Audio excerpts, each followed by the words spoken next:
मैं डॉक्टर पवन कुमार तिवारी, प्रत्याशी महामंत्री कानपुर बार एसोसिएशन, आपको अवगत कराना चाहता हूं कि अभी आज के सभी समाचार पत्रों में, ये दैनिक जागरण, अमर उजाला जैसे सभी समाचार पत्रों में एक खबर प्रकाशित हुई है कि कानपुर बार एसोसिएशन के चुनाव में एल्डर कमेटी का पुनर्गठन होगा और जब तक एल्डर कमेटी का पुनर्गठन नहीं हो जाता तब तक कालातीत कार्यकारिणी एक जनरल हाउस बुलाएगी, उसमें एल्डर कमेटी का गठन करेगी और फिर चुनाव प्रक्रिया प्रारंभ होगी। इस संदर्भ में आज मेरे द्वारा बार काउंसिल यूपी के चेयरमैन, बार काउंसिल के सम्मानित सदस्यों के साथ वार्ता की गई। उनको मेरे द्वारा एक रिप्रेजेंटेशन दिया गया और उस रिप्रेजेंटेशन में मेरे द्वारा ये उनसे कहा गया कि माननीय उच्च न्यायालय और उच्चतम न्यायालय, मेरठ बार एसोसिएशन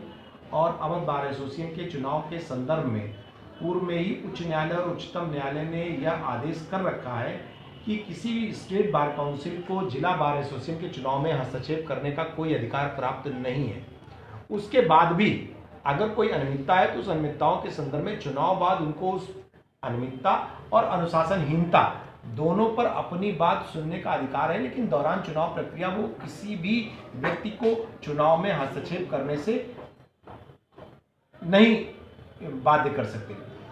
ऐसी वर्तमान प्रक्रिया में कानपुर बार एसोसिएशन के चेयरमैन को भी एक हम लोगों ने पत्र दिया है। इस पत्र में हमने चेयरमैन को ये कहा है कि चुनाव प्रक्रिया आपके द्वारा चालू कर दी गई है। 6-7 को नामांकन और 17 को वोटिंग आपके द्वारा किए जाने का आदेश किया जा चुका है। इस नाते आप चुनाव प्रक्रिया जारी रखें। उन्होंने आश्वासन दिया है कि वह पूरी तरह से चुनाव करा रहे हैं और चुनाव आगे जारी रहेगा।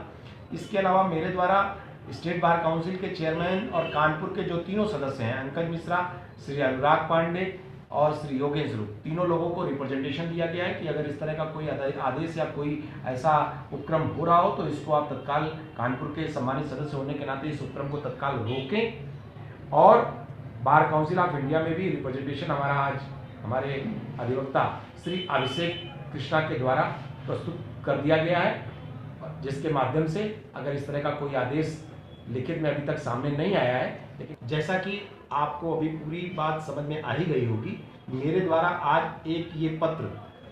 सभी अधिवक्ताओं के बीच में और संबंधित स्थानों पर चस्पा कराया गया है, जिसमें मैंने यह सभी लोगों को सूचित किया गया कि ये खबर भ्रामक है, पूरी तरह से असत्य है, इस पर कहीं भी कोई विश्वास करने की